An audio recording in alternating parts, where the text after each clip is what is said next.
Hola amigos de Manu Play, los sonidos de la calle. Somos Dúo y Yari. Ella es Bianca, mi compañera. Yo me llamo Marco.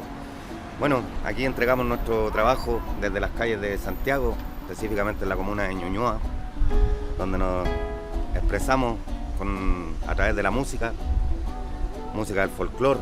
Y bueno, hace más de 10 años ejercemos esta actividad que es algo reprimida en este país todavía, por carabineros, tanto por fiscalizadores municipales, también por los feriantes muchas veces.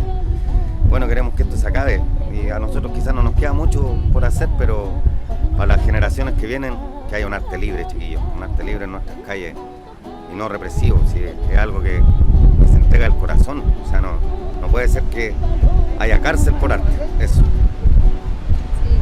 Así que estamos muy agradecidos de acá de Ñuñoa, que estamos trabajando, bueno, como todos los días, de lunes a lunes aquí, y hartos cariños y abrazos para todos los músicos y aguante, porque el arte no es delito. Eso. Gracias. Gracias. Aguante.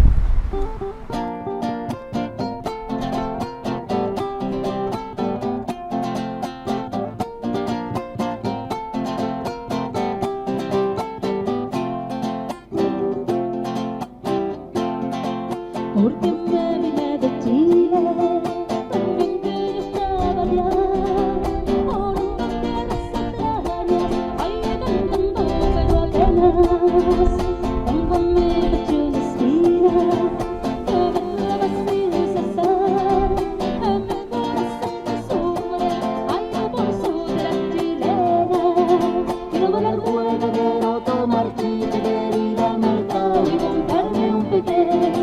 Vamos a tocar y pasear por la tierra en Santa Lucía contigo, mi bien.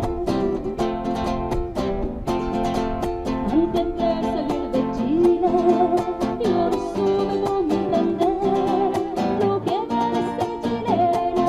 Ay, ahora sí que lo sé. Igual que lloran mis ojos para cantar esta canción. Así llora mi guitarra. Quiero bailar juego, quiero tomar chicha, quiero ir al mercado y comprarme un piqué. Vamos a tocar y pasear por la quinta en Santa Lucía contigo, mi bien.